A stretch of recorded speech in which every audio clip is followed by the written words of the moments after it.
Hi friends, welcome to Indhu's kitchen. இன்னைக்கு நம்மளோட கிச்சன்ல பூரி, சப்பாத்தி, பரோட்டாவோட தொட்டு சாப்பிடுற மாதிரி ஒரு டேஸ்டான கிரேவி எப்படி செய்யறதுன்னு பார்க்கலாம்.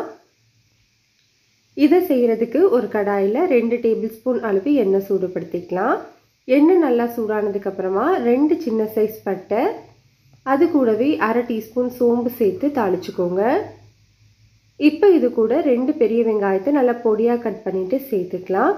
கூடவே 1 டேபிள்ஸ்பூன் அளவு இஞ்சி பூண்டு பேஸ்ட் சேர்த்துக்கோங்க. வெங்காயம் நல்லா வதங்கி இஞ்சி பூண்டோட பச்சை வாசனை போற வரைக்கும் நல்லா வதக்கி விட்டுக்கோங்க. இப்போ இது கூட ஒரு பச்சை மிளகாய் இடையில கீறிட்டு சேர்த்துக்கலாம். கூடவே 2 மீடியம் சைஸ் தக்காளியை மிக்சியில நல்லா பேஸ்டா அரைச்சிட்டு சேர்த்துக்கோங்க. இப்போ இந்த தக்காளியோட பச்சை வாசனை போற வரைக்கும் நல்லா வதக்கி விட்டுக்கலாம். இப்போ நமக்கு தக்காளி நல்லா வதங்கி வந்துடுச்சு. இந்த டைம்ல இது கூட 1/4 டீஸ்பூன் அளவு மஞ்சள் தூள், காரத்துக்கு 1/2 டீஸ்பூன் அளவு காஷ்மீரி மிளகாய் தூள், 1/2 டீஸ்பூன் அளவு தனி மிளகாய் தூள் சேர்த்துக்கிறேன். உங்ககிட்ட காஷ்மீரி மிளகாய் தூள் இல்லைன்னா நீங்கள் 1 டீஸ்பூன் அளவு தனி மிளகாய் தூள் சேர்த்துக்கோங்க. இது கூட 1 டீஸ்பூன் மல்லித்தூள், 1/2 டீஸ்பூன் அளவு கரம் மசாலா தூள், இந்த மசாலாவுக்கு தேவையான அளவு உப்பு, 3/4 டீஸ்பூன் அளவு தூள் உப்பு சேர்த்துக்கிறேன். இப்போ தூளோட பச்சை வாசனை போகிற வரைக்கும் நல்லா வதக்கிட்டு இது கூட ஒரு பாதி எல்லோ கேப்சிகமை சின்ன சின்னதாக கட் பண்ணிட்டு சேர்த்துருக்கேன். இதுக்கு பதிலாக நீங்கள் க்ரீன் கலர் கேப்சிகம் இருந்தால் சேர்த்துக்கலாம்.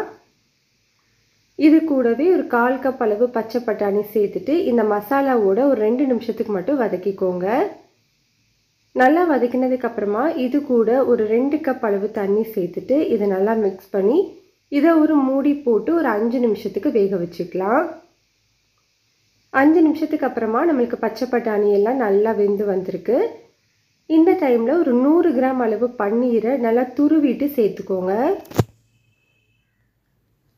பன்னீர் சேர்த்துட்டு ஸ்டவ்வை லோ டு மீடியம் ஹீட்டில் வச்சுட்டு லைட்டாக கலந்து கொடுத்துக்கோங்க. இப்போ இதை திரும்பவும் ஒரு மூடி போட்டுட்டு ஸ்லோ ஹீட்டில் வச்சு ஒரு 3 நிமிஷத்துக்கு மட்டும் வேக வச்சுக்கலாம். 3 நிமிஷத்துக்கு அப்புறமா பாருங்கள், நம்மளுக்கு எண்ணெய் எல்லாமே பிரிஞ்சு மேலே வந்திருக்கு. பன்னீரும் நல்லா வெந்துருச்சு. இது மேலே பொடியாக நறுக்கினா கொத்தமல்லி மட்டும் சேர்த்துட்டு நல்லா கலந்துட்டு ஸ்டவ் ஆஃப் பண்ணிக்கலாம்.